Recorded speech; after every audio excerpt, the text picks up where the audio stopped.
All right, all right, all right, all right. Guess what? Guess what time it is? It's Bravo time. It is a great day here at Bravo with Sheila. Listen, ladies, let's chat. We are happy to be here today. I'm excited. I'm always excited, but I'm super excited because I got some special people that's dear and near to my heart here tonight. And we're going to chat. They've been on this platform so many times. I do not have to really give you a total backdrop. We'll do that within the conversation on the broadcast. But I can't even count how many times they've been on the Bravo platform. But I just wanted to bring the two of them here together because they always have company, right? They girls who like company. And so for those of you who don't know about this platform, this broadcast, this network, whatever you want to say, this is Bravo with Sheila. Ladies, let's chat. We're here to move you from pain to power and from power to victory. We help to push you and shove you and like you and adore you and get you from a broken place or a happy place to that next dimension. So tonight we are doing something wonderful with Dr. Elaine Sanders and Coach Pastor Felton. We're getting ready to do some things tonight and talk about a lot of things that I believe is going to help all of you, whether you male or female. They were laughing at me. They was like, wait, what do you call the men? I said the Brave Brothers. That's right, the Brave Brothers and the Bravettes. I think that that's a wonderful name for the brothers. But before we do that, let's get them up on the platform so we can open up the show. Hi, ladies. Hi. How y'all doing tonight? Good. Good. How are you? You. I'm bubbly as ever. I'm okay. I'm okay. I think I passed my jet lag point of view here because it has been a moment not knowing where my body was or it's between two time zones, but you both know about that. So I don't even have to tell you how crazy that can feel, not knowing what time it is, not knowing, listen. But right now, the last 2 nights, I had a great sleep. But tonight, I'm excited because we're going to keep raising the bar right here on Bravo. And we're going to talk about your first project, your first book. How did we skip around that? We skipped all around your first book and jumped all into you and your company, right? With a company of women. I was like, wait a minute. I told Coach Pastor, I said, we're missing something. We're missing an episode. Something's missing. I said, did we do all of the books? She was like, I don't think we did. Me and Elaine. I said, how did we miss that? So we're going to talk about From Broken to Beautiful tonight. And I know it's going to be awesome. Even the replays on the other platforms, the other shows that we did, the replays are awesome. People are looking at them and leaving comments for me backstage on them. And so I think it's awesome. And you're doing a lot to help women. There's a couple of women that are talking about writing some books and doing. I said, you got to don't talk to me. I'm going to refer you to the queens. That's right. Because y'all are queen of all of that now. Y'all top. Y'all done did record-breaking book writing projects and everything. So what's going on, Dr. Elaine? What's going on with you? But before we do that, you know what we should do? We just got to open the show because I'm ready to jump into it. Okay. Well, let's just open the show.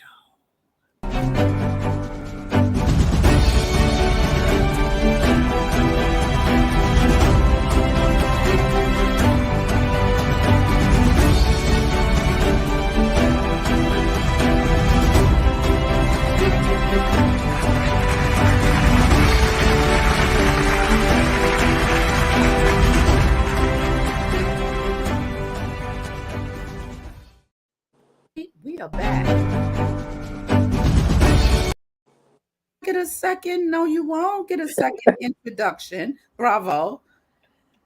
What's going on, Dr. Elaine? What's going on with you? You both have a lot going on. So let's do individual, then we'll do the couple thing. Okay. Have a lot going on, as you stated. Getting ready for a Bosses and Brunch event November 19th, and really excited to be able to come together and support women of color. And through this platform, we'll be able to raise money for single or divorced mothers pursuing higher education. So wow, we are excited about that. That is so needed. I'm telling you, Absolutely. bravo. That is so needed. It's almost like a forgotten population. It is. It absolutely is. And what we find is if people are pursuing their undergraduate degree, then there may be some monies there. But when you're pursuing your master's and or your doctorate degree, there's no money there. It's almost like, well, you got the first level, the next ones are on you. So, and as we know, women of color we're the most educated, but we're the most in debt behind getting Wow. a degree. So Still. absolutely. And this is our way because most of us didn't have generational wealth. True. And most of us may be first generation college graduates. So we incurred all of this debt. And now we may be caught between, can I finish school because I've exhausted all my loans or so on and so forth. So EMS Memphis, this is a way to give back. Wow. In collaboration with Harlem Girls Inc. to give back to single and divorced women. That's something. I've been single and divorced. So listen. Well, if you want it, you can apply. I know what that feels like, really, not having, first of all, the stigma that's on people, of broken marriages or whatever, and just the mouths of people that don't understand your story. To have you and Coach to do this, I think is awesome. What about you, Coach Pache? What's happening with you? I know you can piggyback with that because that's in together. It's a collab kind of. So what else is going on with you though? Pretty much just focusing on that, like we were just talking before we got on. We both in the writing process and editing process. And it's a great idea. For one, she's a divorced mother, a divorced Black woman, a woman of color. Mm-hmm. And I'm a single mother who went back to school 3 times with a child. However, still have that debt to this day. Whoa. Hoping and wishing and praying that they cancel it. I said, get out. I agree with that prayer, Coach Pache. I agree with that prayer. Y'all remember that song, Hoping and Wishing and Praying? Y'all, that's before your time. That's Dionne Warwick. Go ahead. Finish talking. It's just kind of ironic for us. Well, I would say America, how we jump in everybody else's background, but don't take care of our own here. Mm-hmm. Oh. And give money to this and give money to that, but tax us for everything. And it makes no sense to me, but that's another show. But other than that, it's all good. Excited about November 19th. And that's what we're looking forward to. Yes, that sounds so, I'm excited for November 19th, but you guys always have great events. Always. I think I've been to maybe 2 of the EM, the 2 in Jersey. Yeah. And they both was the coat drives and all the things that you do. What I love about the both of you is that y'all get the vision and you run with it. You my kind of girl. Just wake up. If it's there, okay, let's do it. Right? Because what's to stop you? And that's the thing you're talking about. Don't let things hinder you. Even the fact that you think that you have a flaw or you have no ability, there's always somebody that can get you to that place called there. Right? But a person has to be willing and ready, because you can't pry people. You can see so many gifts, and I'm sure you both go through this, see so many gifts in folks, some in women and people in general, and they want to get there, but they're not willing to do the work. And I'm sorry, that's the frustrating part for both of us, because we are team, like, let's go, let's get it, you can do it. And then when it's like, you're then we have to come to the realization that we can want it for somebody, but first and foremost, they have to want it for themselves. Right. And I also would say it's removing the barrier, because our worst enemy is the inner me, right? Sure. So if I've been taught or told you're only good to be, and I'm nothing against secretaries or anything, like you're only good enough for this, or you're only good at manual labor, then it's that stigma that has been passed down from generation to generation until someone decides no more. This will no longer be the thing that my family is limited to. It's one thing if it's your choice. It's another thing someone placing you there. I remember stories of people go into their high school guidance counselor, who is supposed to tell you or help you figure out your next career. And they would say, oh, no, you're not fit for college. You will be better in a vocational. And not that anything's wrong with a vocational, but if that child had an aspiration to go to college, how dare you? Guidance That they counselor. can't. I haven't heard that in a long time, the guidance counselor. And you're right. You have to go to the guidance counselor to learn about the vocation or whatever you wanted to do. And you're right. If they didn't think that was for you, they would tell you, no, I don't think that's for you. Or they would put a voice on you like, no, I think you should do this instead of that. Do they still have guidance counselors in schools? They do. Okay. Do they? Are they called guidance counselors? I don't know if they're they may be just called counselors. I'm not sure. I haven't been in high school in a long time. Right. So that's a good question, right? To find out, are they still guidance counselors? Or I'm sure they have counselors, but I'm hoping that they vet the counselors a little better than they did back in the day. And I know for me, a lot of the counselors were Caucasian women who didn't understand the dynamics of the culture of our people. So they couldn't see past what they already know. They already knew, I should say. It's funny you would say that. I was watching a video and this woman said she was a woman of color, African-American woman, in a room full of Caucasian women. And she said, this is the only, being this color is the only way we step into a place and our skin color is a weapon. Wow. And I was like, wow, like without knowing me, without anything, any information based on past experiences or what you've been told, just entering into the room, it's already a negative. Yes. Yes. It's really powerful. But things are shifting. Things are changing. Absolutely. Things are changing for people like you guys. I always talk about, the boomers, the Gen X's. Z's. Is it? Not Z's. I'm talking not them. Those folks. I'm talking about you. Oh, Generation X. Yeah, that's what I said. Gen X. You, and then we got the millennials, and then we got the Gen Z's just screaming, coming through. And I was talking to my granddaughter the other night about her experience. As a young girl, as a Gen. First of all, she was like, "I'm not no Gen." I said, "Yeah, you are. You're Gen Z." I said, count the year you was born.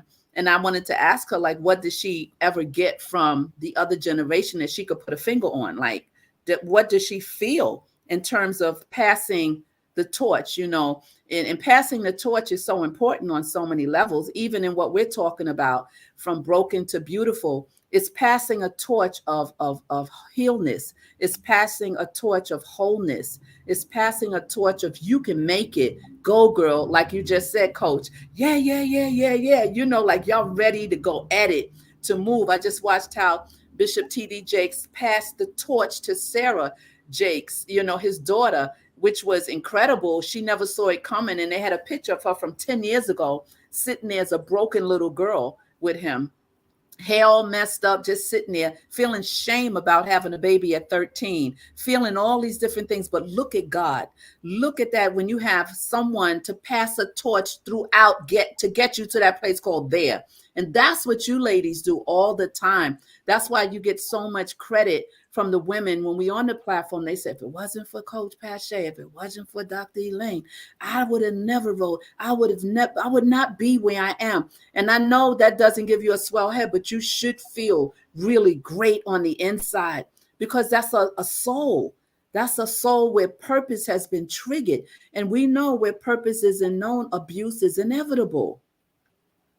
And so with your books and everything that you guys are doing, from broken to beautiful, let's talk a little bit. Let's open that up a little bit. I know that we've been on the platform with the other 6 books. I'm losing count. I got to stay up because you're getting ready to do another one. So you guys got to come back on book 8. I don't know if it's 8, but I know it's 8, right? The 8th book or the 7th. Anyway, we've done all of the books and we had to double back and put you guys, because you are the spearheads and the visionaries of this whole thing that has taken off and just really infused a lot into a lot of women.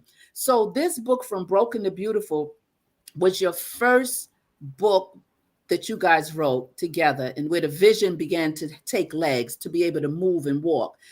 How did that happen? I know the friendship, I know the story of the friendship, which was a God thing, right? Totally a God thing. Especially, it's so funny when God has people in the same neighborhood and never let them meet until the appointed time, right? And then he does that on so many levels. And so once you got together, how did this conversation start to write this book? Were you on the phone saying, oh man, I need to get this, I need to get past this? And oh man, was it war stories? Like, we need to write about this. Tell me. The story, it actually developed because we're so opposite. And we couldn't believe we were both born and raised in Harlem and never met each other. Yeah. And tell her stories and I would tell my stories, but we're so different. We was like, oh no, we got to write a book because this is unbelievable. And she often would say, oh, if I met you back then, we would not be friends. We're that different, but Yeah. same community. However, how did you see past the differences? Because the average two women would have just went like ships in the night. How did y'all get past that to say, how did that's why I said it's God. It was definitely divine connection. And, I do often say that to Coach Pastor, like, if we had met back in the day, we probably wouldn't have been friends, but it was at the appointed time. And God knows exactly what you need when you need it. And it was a birthing season for both of us. It was a season of moving into the new, exploring unknown territory. It was stepping out of the comfort zone of the average, meaning people thought, and we talked about this before, people didn't understand, like, how did they become so like fast friends, right? Yeah. So we had people on my end trying to investigate who's Pache, and people on her end, who's Elaine, and how come all of a sudden, we joke because if I go through my phone and she goes through her phone, we have more pictures of each other with each other. So because we spent a lot of time together, and it was that developing of a authentic relationship without any false pretenses, where I allowed her to be her, she allowed me to be me. And we realized, yes, we had differences, but we were also very much alike in terms of goal setting and going after what it is that we wanted in life. And I think that's what we have to realize. It doesn't matter. It's like the old Rakim song. It doesn't matter it's not where you're from, it's where you're at. So at that appointed time, we were in the same, like, let's focus, let's go get it. We can do this. And so it was that iron sharpening iron. Right. We're going to get through this together. So let's give it a shot. Yeah. And that's the thing about to us having the same degrees. When we initially your interest had a conversation, I was like, she said, my BA's in psych. I was like, mine's too. I saw my master's in organizational leadership. She said, mine's too. Wow. We drove the same car. Only God. I'm sorry. Like, come on. Some things you just got to give them credit across the board. Absolutely. Same taste. I can literally be like, you go shopping for me. And she could do the same. So sometimes I got to call and be like, what you wearing? Because I bought, okay, so who's wearing what? It's like that deep. Wow. But God can do that. Yeah, only God. And I do recall back then, and you were talking about it, Elaine. I said, who's Elaine? Like, and then y'all start saying friend. We's like, how can she be her friend? She don't know her. Like who's Elaine? He was like, you won't explain, you won't understand. And so the more, because it was almost like she was so happy to have found someone to connect with, right? And you could tell. Hey, you got to shout about it. And I say that, and I'm joking, but in all sincerity, it is vitally important when you're growing or just in life to have somebody on that same level as you, and somebody you can learn from. Somebody's going to hold you accountable. Somebody's going to push you. Yeah. And somebody you can call in the middle of the night. Yeah. Or when you're broke. That's it right there. homeless. That part, as you So guys say. all of that. So it's like, yeah, hey friend.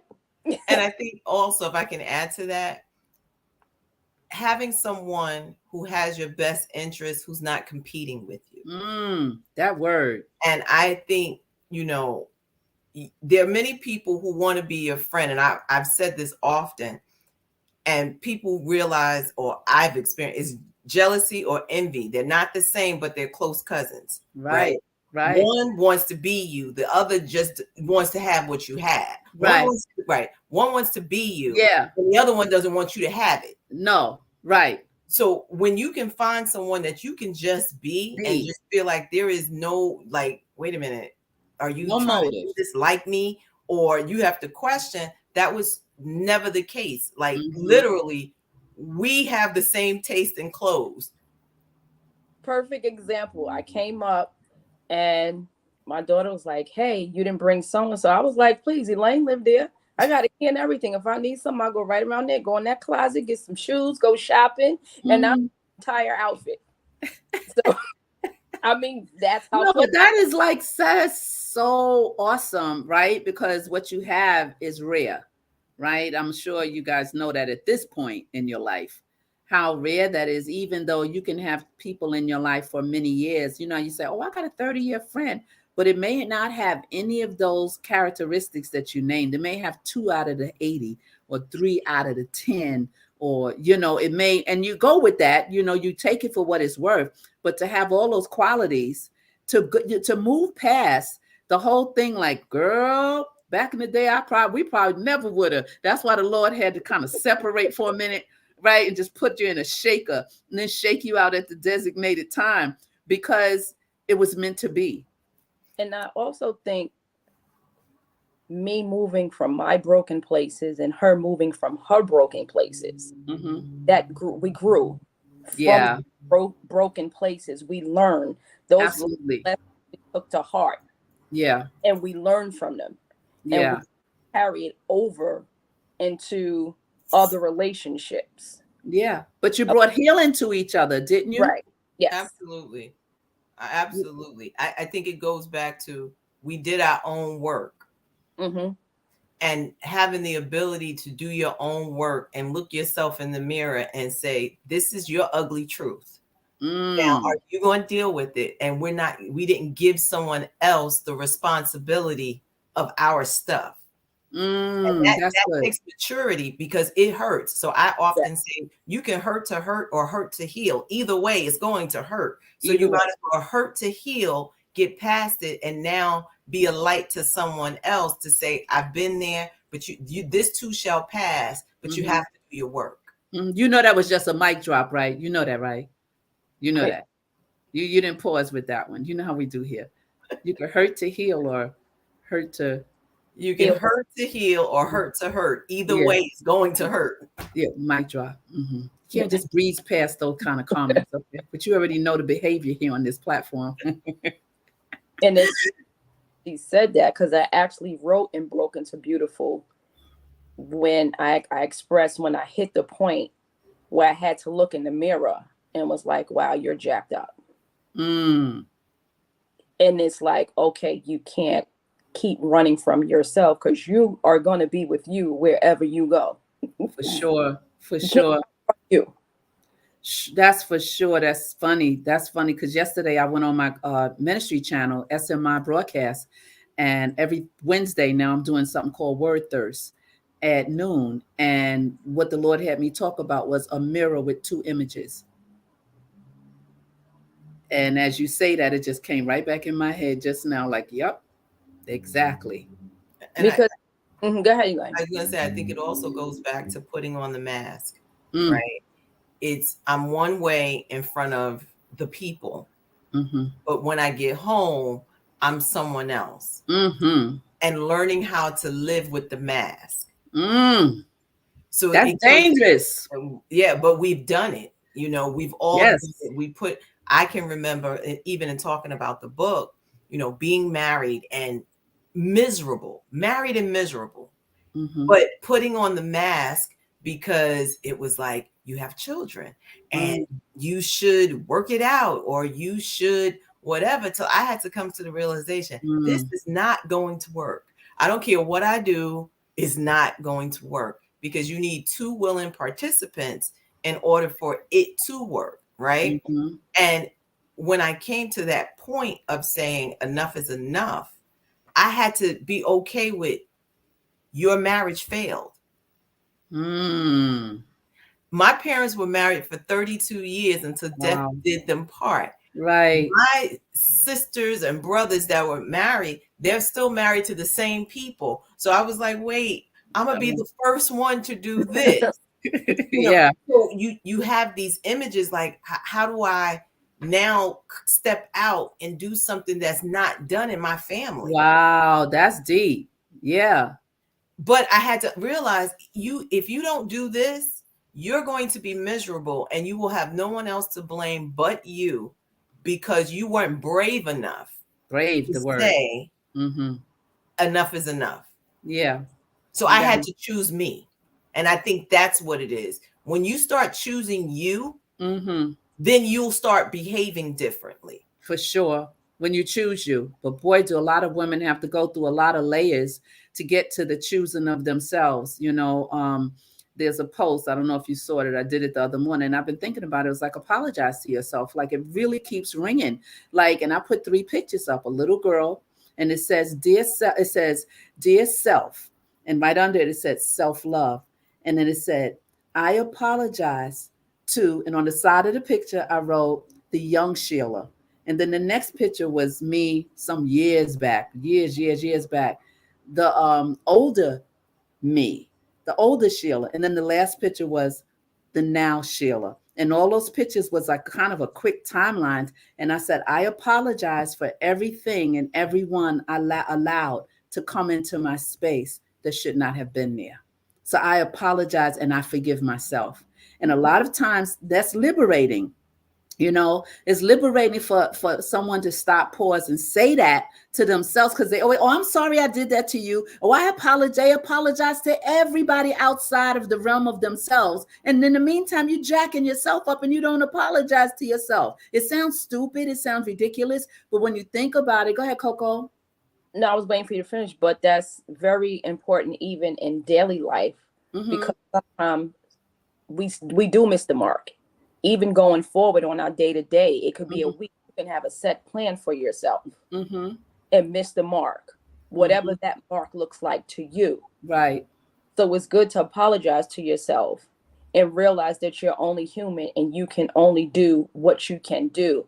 And even apologizing to our younger selves, because I had to do that as well. Yeah. The key with that is, we have to remember we can't hold ourselves accountable for something we didn't know or something that wasn't taught. Right.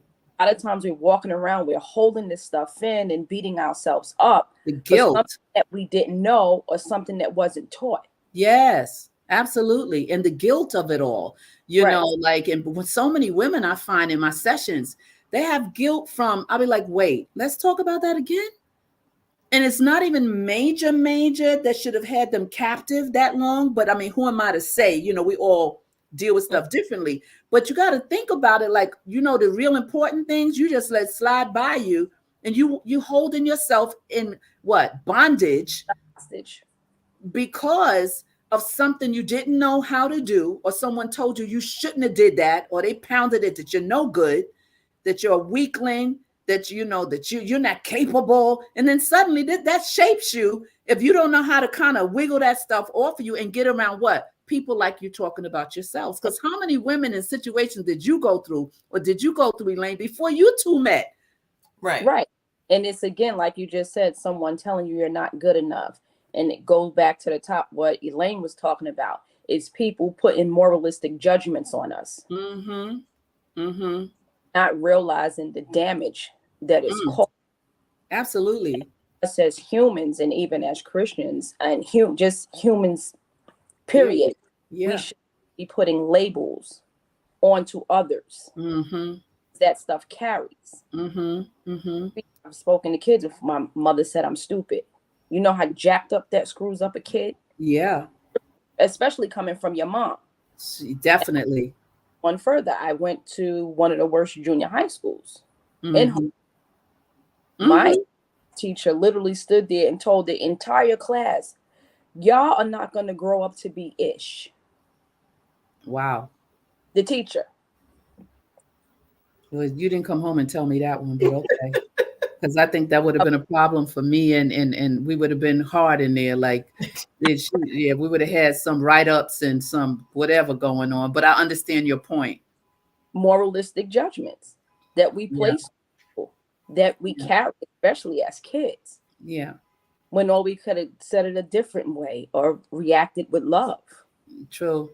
It makes me, I'm sorry, it makes me think of the scripture when it says one man water, one man planted, but God makes the increase. Yes. And if you take that literally, that's what happens. You either plant good seeds or bad seeds. Yes. Right. And in our minds is where those seeds begin to flourish. Yes. It takes a lot, because as they say, the weeds start to grow and choke out the good stuff. Mm-hmm. And what we have to now, we got to reprogram what's growing in our minds. Mm-hmm. So, and I think it's like 40, it says for every negative word, you have to say 1,500 positive words to get rid of that one negative word. So we have to just realize, literally, watch your mouth. What am I speaking? Because I'm a firm believer, what you speak is what you eat. If I didn't have a dime in my pocket, I will never say, oh, I'm broke. No, I'm in between blanks. Right. It means it just hasn't reached me yet. So give me a few days, it's on its way. Because the Bible tells us life and death is in the power of the tongue, right? That's right. So whatever we speak is what we eat. And a lot of times growing up in Harlem or growing up in inner cities, people did not necessarily, and we're talking about educators or whatever environment, we saw negative, oh, well, you're good enough to be this, but I want it to be that. Why am I not good enough? And because people put the limits that they have on themselves on you. I'll give you a great example. I remember the first time I went to buy my first luxury car. I was excited. You know, I finally, in my head, I'm there. I take my daughter with me. At that time, she was probably, I don't know, 5 years old. So I went and bought the cheaper version of the nice car, and she's in the car with the roof down. She's looking at she's in an $80,000 car, and she's like, and I'm like, you know how we do, don't touch nothing, whatever. And I'm watching, we're the only ones of color, and I'm watching these other kids like jumping, run in and out of cars, no one saying a word, right? And right then God convicted me. He said, because you have $40,000 faith and she has $80,000 faith, who are you to stop her from dreaming? Somebody else would have told you you couldn't afford this. So this is where you are. Your job is for her to double what you see. Yes. So it was conviction for me. Yes. Because I didn't see it. I was like, no, it's no way. And it says, if she could drive an $80,000 car, she has to be making more than $80,000. Right. Exactly. But in the beginning, I was limited because I didn't see myself doing that. And that's really what we do a lot of times. We put our limits on other people. That's why you have to be very careful who you share your vision with, because people can't see what you see. So you have to learn. It was a season God said, say nothing. Say nothing. Say nothing. And he said, they'll see me work. They will see me work. Yes. And I was like, okay, God. And then why you didn't tell me? Because you know what? It wasn't for you. Because those are those, God will give you those seeds. I didn't need you dropping seeds of negativity. Or who you think she is. Who don't? I'm God. Yes. And when you understand whose you are, that makes a difference. Because you move differently because God orders your steps. The Bible says the steps of a good man is ordered by him. So if I'm listening and I'm thinking, God, how? What is the next thing? He says, no good thing will he withhold from us that walk uprightly before. That's right. That's right. That's right. That's how we can move from broken to beautiful, because I have to release what I was holding on to and make the exchange, right? He says, my yoke is easy, my burdens is light. Give me your stuff and take mine. There you go. There you go. And I love that scripture, because he's saying it's easy for me. I got you. Let me carry it. You know, you let me do it. And I like the fact that, that when y'all started writing this book, what pushed you to get to the next book? I mean, because From Broken to Beautiful is basically about the trials and tribulations of you guys' life and how you guys came together and how you started the process of healing. Is that correct? Yes. Mm-hmm. And then you were off and running. Ding, ding, ding, ding, ding. You were off. The race was off and running to the next one. Go ahead, Pache. Two things. To piggyback on what she just said, I heard a sermon years ago, and this thing just really clicked. And Jake said, "Nothing you have been through will be wasted." Mm-hmm. And I tell you, I sat there and I boo-hooed because I reflected back and was like, "Wow!" And Mm-hmm. to see where I was at and to see where I was going. Mm-hmm. Now everything that I can use all the mishaps or what I thought was mishaps, but Mm-hmm. that path was already directed. Exactly. Said your word is what?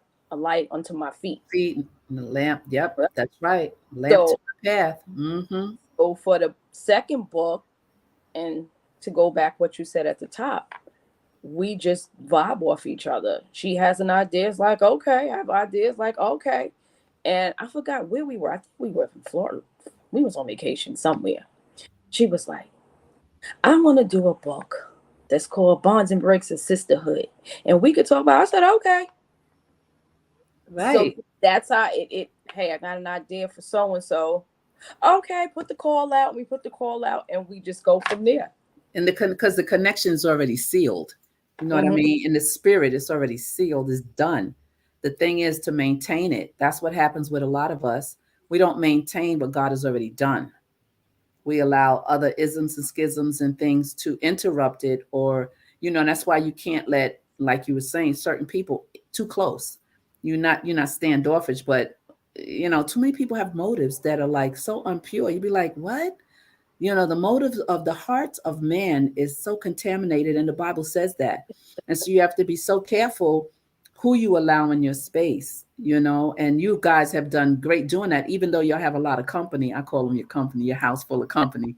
But you I, guys, go ahead. I think we have healthy boundaries around our relationship. Mm-hmm.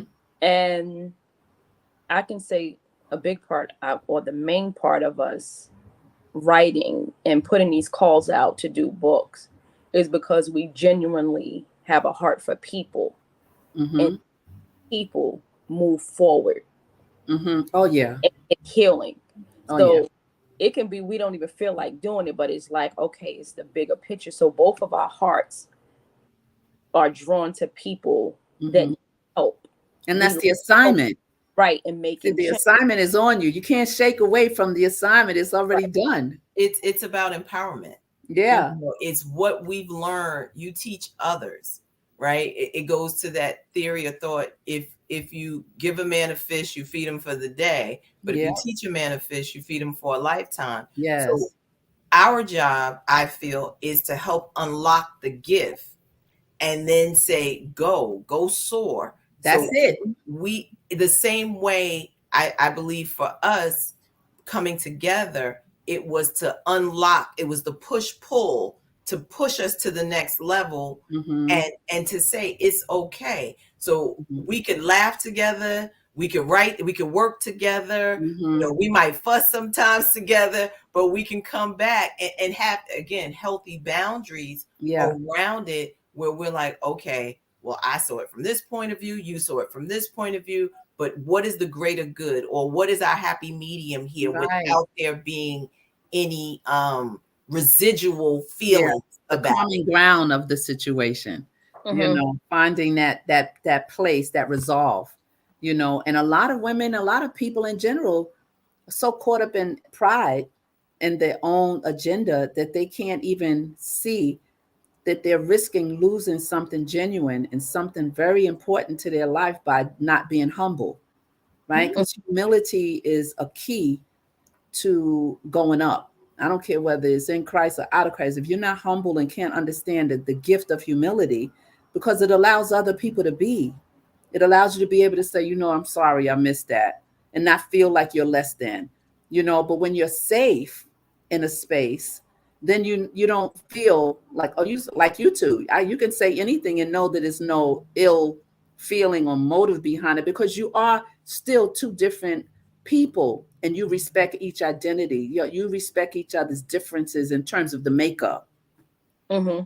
And I think this, the Broken from Beautiful, I don't know if you knew at the time that it was the moment that God opened up the next level to release, to I get to don't, the next place. I Because don't if think you're not obedient in that one thing and you're sitting on it, you could still be sitting on it now. But I don't know if you knew at that time that obedience and that vision, because all visions come from him, and Habakkuk says, write the vision, make it plain. That's why people say, you can't talk about dreams and visions in the Bible. What are you talking about? That's all God is an imaginative. The He's imagination.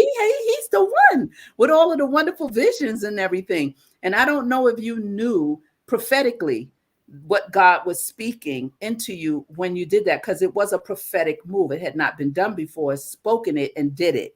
And so here we are now, 7 books later. Your healing process from that point to all the rest of the books, that each other book bring a level of different healing to you.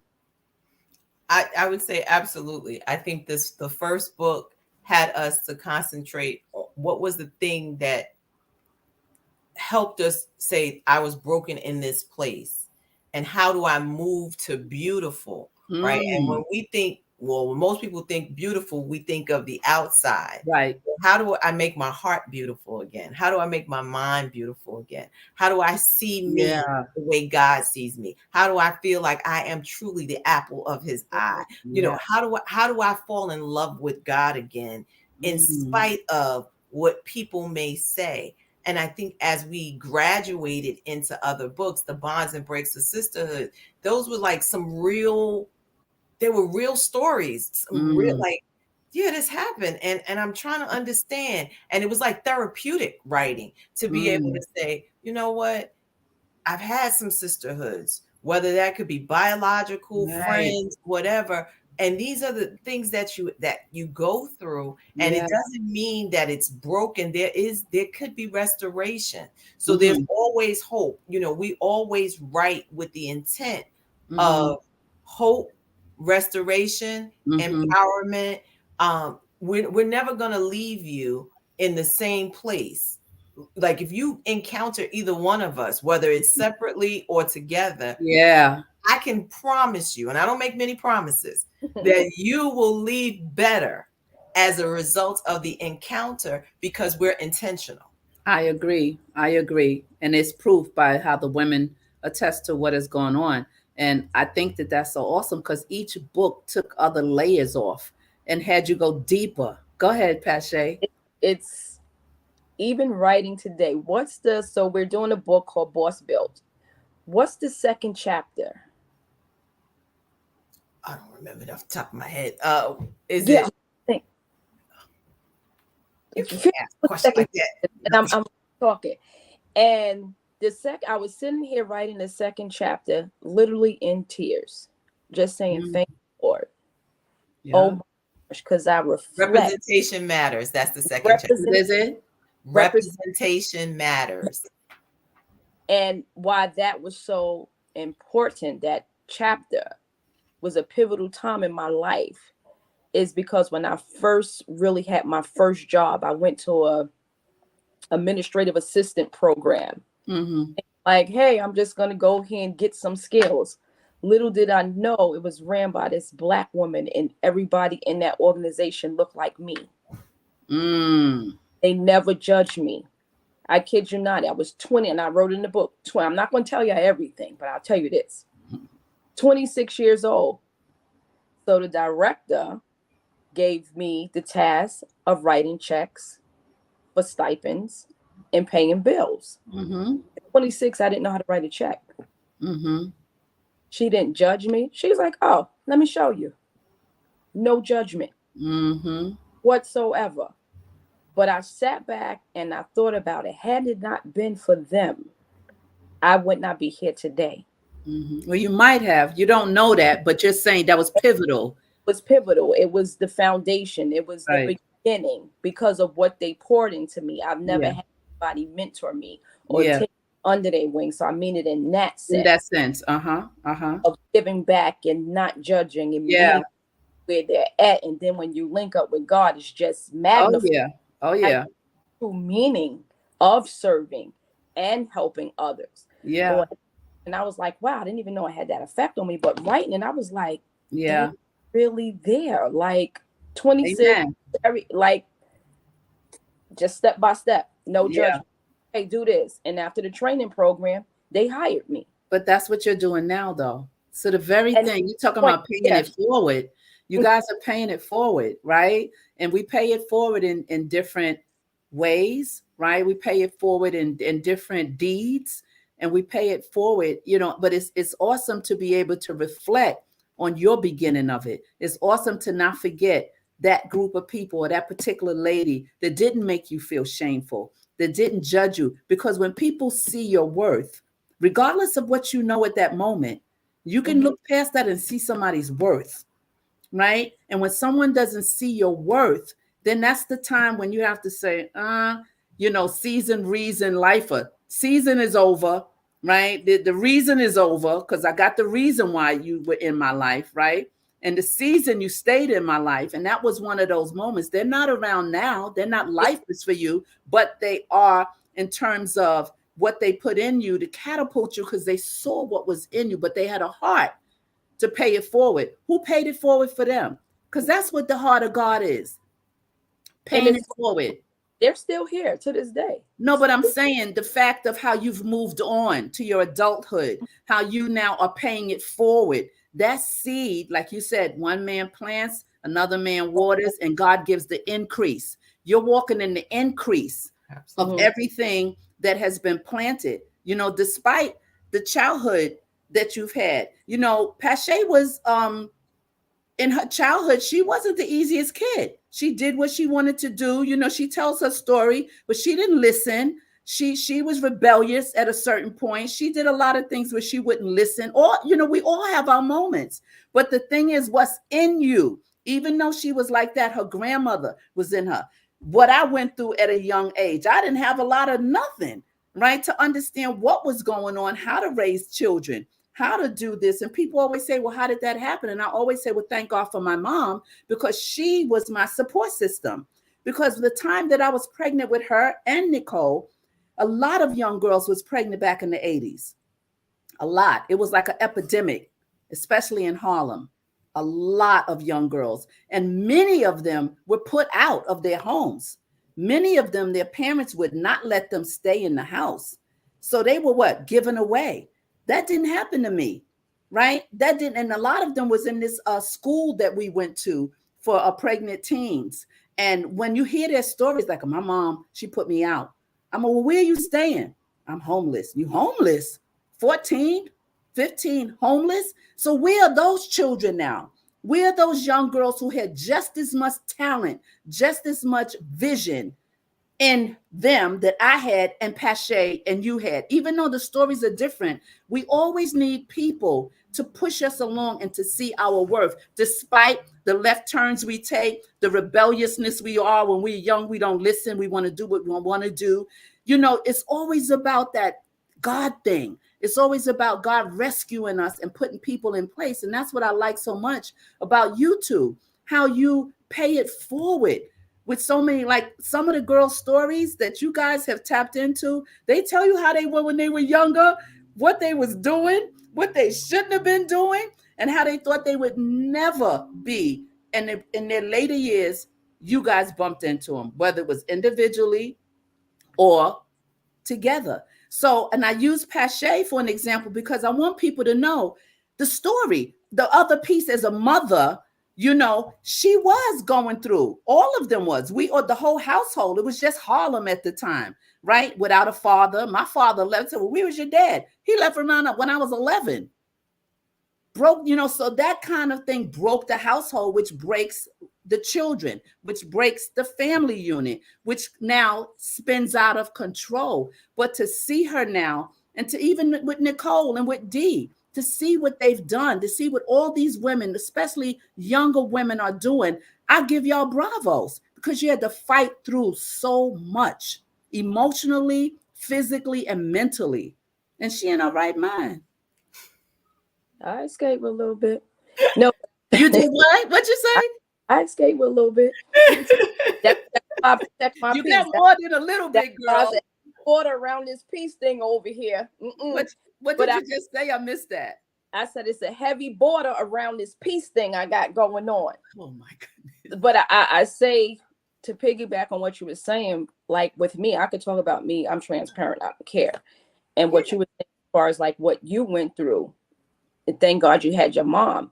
But I think the shifting point and the turning point for all of us was when she passed.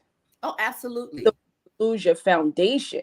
Absolutely. Like, what do you do? Grandma's gone. Mommy's gone. Everybody went crazy. And Elaine went through that when she lost her mom. Like, I'm in the forest. I'm in the valley. But she had a lot of Jesus. Yeah. So she was able to. I get you. I got you. She had a lot years of Jesus. I got you, girl. Back then, I didn't have no Jesus. We didn't have no Jesus. Right. The whole family unit. Uh-oh, her phone must have died. Yeah. Oh, there she is. Go ahead. So yeah, us, like, look at my children, but we didn't have him. No, right. Yeah. But, I mean, yeah, absolutely. And honestly, it was designed that way. It had to have been.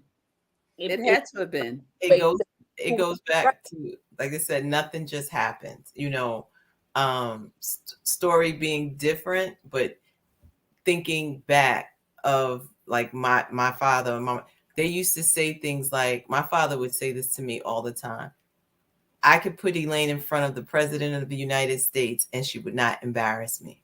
Now I'm a kid. I have no idea what he sees.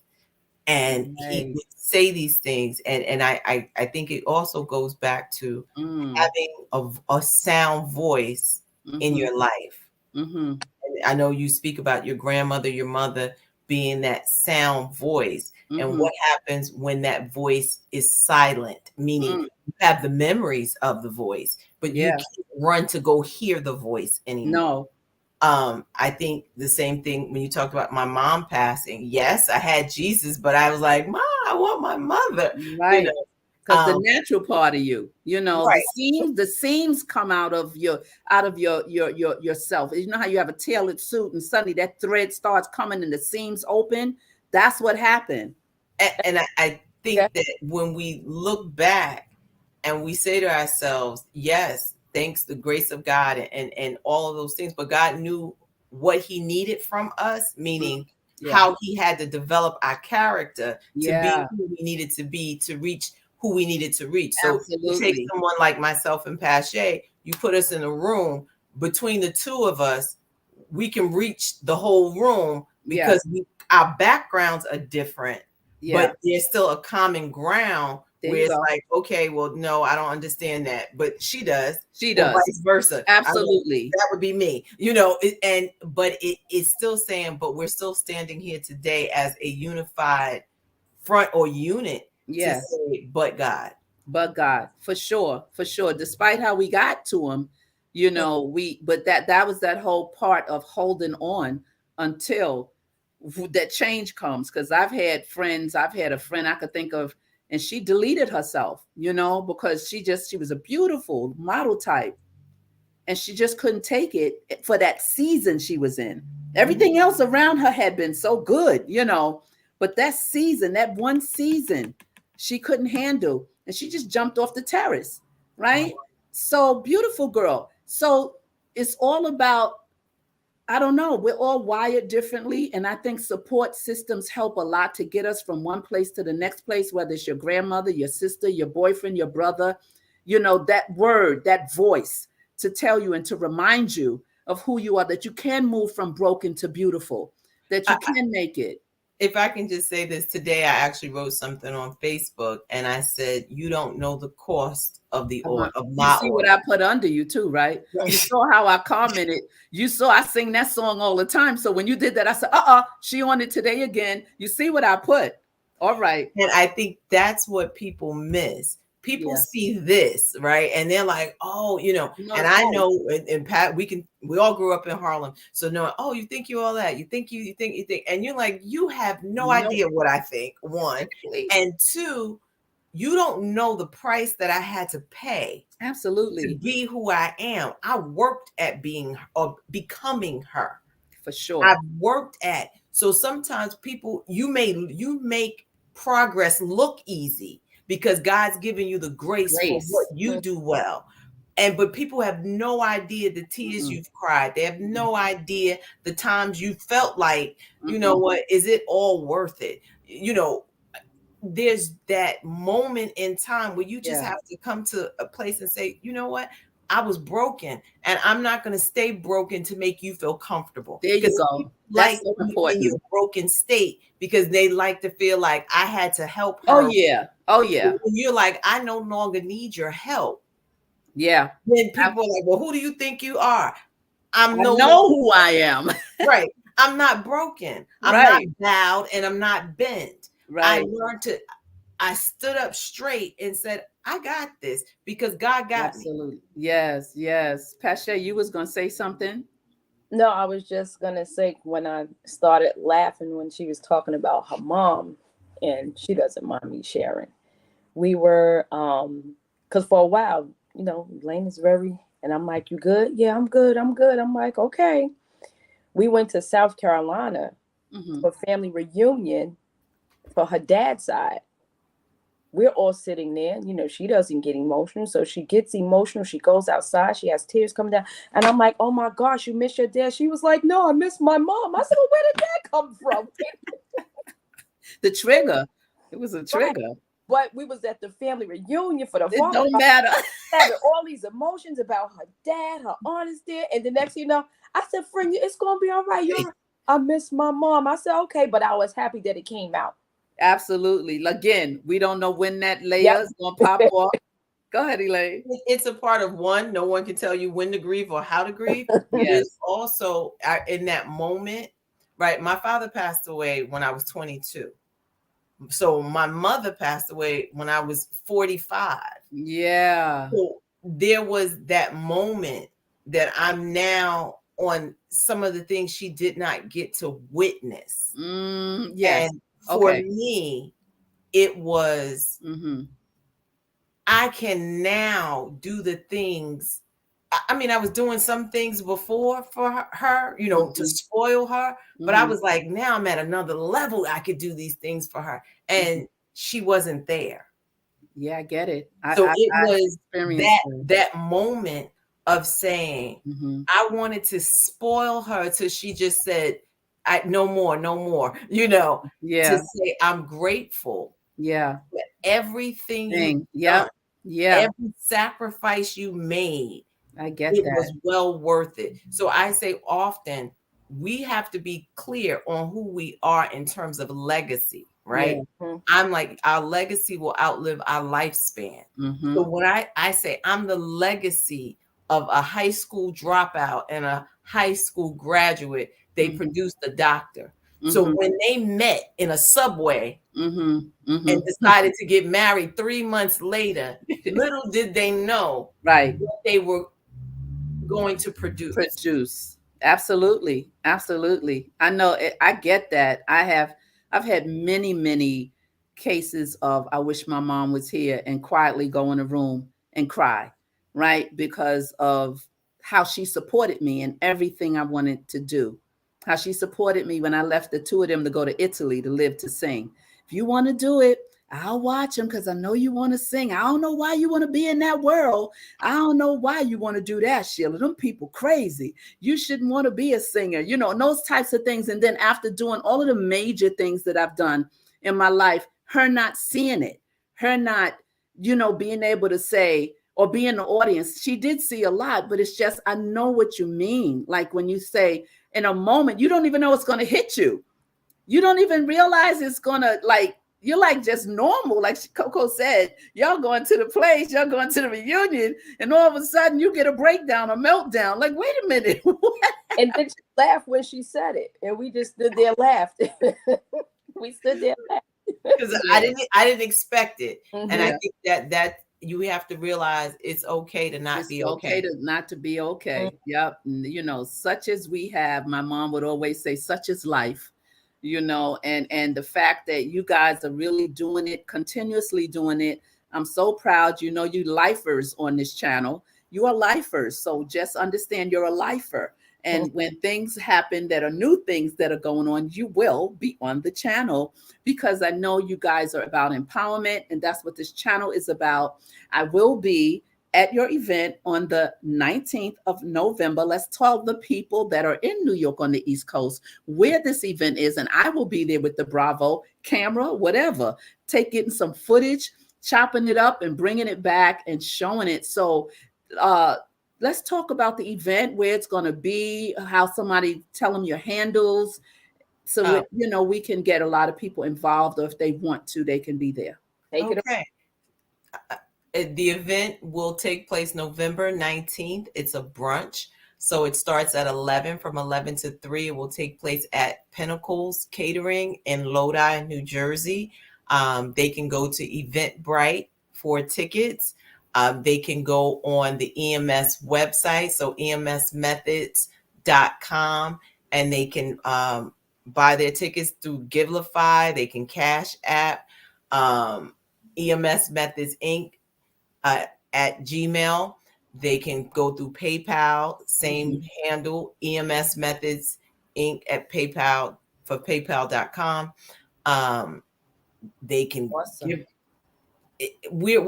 I'm so excited because it's another level, and one of the things that we're also doing is bringing in some young ladies who are teenagers or college Nice. students, so that they could be in the room. Yep. We're honoring Dr. April Voss, who is the superintendent of Irvington High School, and she's also the first lady married to the mayor of Irvington. Oh, To that's say, awesome. here is a woman doing her thing. We're honoring Dr. Kimberly Holmes, who is the assistant commissioner for the state of New Jersey and serves under Lieutenant Governor Sheila Oliver. So just to be able to see women who look like us, who are in spaces that normally were not Yeah.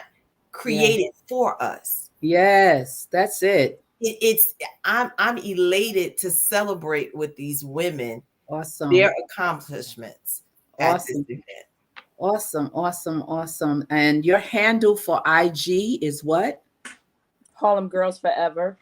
Harlem Girls Forever. Okay, you want to talk about you and your coaching, so that you can give some information on what's coming down the pipe, or what you're doing in terms of coaching. You're still available for coaching, personal coaching? Yes. My email, the best way to contact me is via email. My site, coaching at Gmail. Okay. My insightcoaching.org. That's the website. You can also contact me that way. And my regular. No, that's enough. Yeah. I think that's enough That's information. open anyway. So yeah. Yeah, the people can get to you, because if you get to Dr. Elaine, you get to Coach Pache, and vice versa. You get to Coach Pache, you get to Dr. Elaine. So the new book that's coming out is entitled what? Boss Built. Boss Built. Boss Built. And it is full of women of color who are directors, vice presidents, executive directors, just talking about how to navigate in spaces, because we find ourselves having conversations going, is it me? And then you're like, okay, it's not me. And then I thought, why don't we put all of these women together and Yes. have a conversation via this book? Because if it's not just us, what about the woman who is thinking about moving in this arena and they feel uncomfortable? Yeah. So it's some tools and tricks of the trades that will be in the book. And what about the young woman who's pursuing education and going into the direction, and now they have to understand, what does it mean to be the only person in the room that look like you, or the only woman in the room? And Right. how do you still find your voice in that room when Yeah. people are used to you? I could just use this one example. You know, you're in a room with people who are on the same level, but you're the only woman, and they say, oh, somebody needs to take notes and everybody look at you and you're Oh, like, oh, absolutely not. That's not what I do. right. Absolutely. You got a seat at the table and still trying to get you to be the note taker. Right. And you're like, no. And finding your voice to be okay, not to fit in, to say, Yeah. no, I You don't say take. no, the powerful word of no. Right. Absolutely. But this has been good. This has been good. And so, if someone wants to write, and I know you guys develop writers, and I have one girl that I've recruited. Her name is Princess. Princessa, I think I gave her your information. Don't know if she's reached out to you yet. And she's interested in writing. She lives in California, and she's very into her story. Oh my God, you guys are not going to let her get away. She's already calling me auntie. I said, nope, I got to give you to Dr. Elaine and my daughter, Coach Pastor. The things that you want to do, they'll get you ready and able to do it. So you'll continuously push books out and get people to do collabs with you. Is that correct? Yes. Yes. People also, we also done individual books. It And doesn't. you also do individuals. Okay. Okay. Awesome. That's awesome. We I'm, I'm we like to bring others in mm-hmm, to ours, mm-hmm. invite new authors in. So that's one of the main reasons we do collaborations, but we have done individual projects. Individual projects. Okay, that sounds like an awesome plan. I'm excited. I'm excited about the 19th. Yeah, I'm super excited. I might have to wear my fascinator. No, Oh, I might. I don't know. I don't know what okay. I feel like for this brunch. But anyway, Bravo will be in the house, and I'm just going to be so excited. I'll have my little cameras. You're going to have vendors there. Okay, if someone wants to be a vendor, they can reach out to you as well at those handles you mentioned, right? Yes, but our vendor space is limited. Okay. So yes, but they can reach out. Okay. Okay. Sounds like a plan. Well, I want to say thank you. I only kept you 8 minutes over the hour, right? Because Coach Pache starts to yawn a little because she's used to getting in her bed and do her thing. Look at her face. Yes, because my grandmother taught me. She said, "Baby, when you're When tired." you're tired, say you're tired. So we'll end on Dee Dee's quote, won't we? Don't ask about being tired. I'm tired. We'll end on your grandma's little quote: "When you're tired, say you're tired." And she didn't have no problem saying that, and neither do I. Right. So wonderful, wonderful ladies. Thank you again for gracing us with your presence. I really, really appreciate you always. Thank you for your yes. Thank you for your yes. You're Thank welcome. Thank you you for for having always us. saying yes. No, I really, really appreciate it because people are benefiting from it. And a lot of times people come back and look at the replay, and it helps me push this algorithm when I have shows like this because you guys get a lot of hits. So I'm pushing to 300. I said that a couple of months ago. It was only 230. I'm at 272 now. So subscribers. So I'm getting there. I'm getting there slowly but surely. I'm getting those people to come in and hit that subscribe button and push it on up. I can't wait to get to 1,000. It's just gonna make me laugh. Like it's like a You'll fight get there. for me. Yeah, I'm gonna get there. I'm just gonna keep doing what I do and let God do the rest. Right. All right, stay right there. Well, you know what? You can go if you want to. I can close out. Let Coach Pache and Dr. Elaine, thank you so much. I'll see you guys soon. Okay. All right. Have a great one. And thank you again. Ciao. Okay, that was so awesome. So, so very awesome. I'm excited about the conversation. I'm excited about everything that went on tonight. I mean, what an incredible conversation and what a wonderful, wonderful, two powerful women of color that's doing it, that's breaking ceilings, smashing ceilings, and bringing sisters along, pulling a sister up, pushing a sister up. So that's how we do it here on Bravo with Sheila. We just move you from pain to power and from power to victory. If you want to do something, just go ahead and do it. Don't let anybody tell you that you're not capable, that you don't have what it takes. Just go ahead and get out on the limb, because if you get out on the limb, that says you have faith, and God then will meet you on that limb and you'll be able to do everything that he's called you to do. So once again, thank you all for being here. I'm going to close out the show and see you on Tuesday. I'm not going to tell you what the lineup is, but it's going to be a good lineup. I'm going to do a soft closing. Okay. Is that okay? All right. Ciao.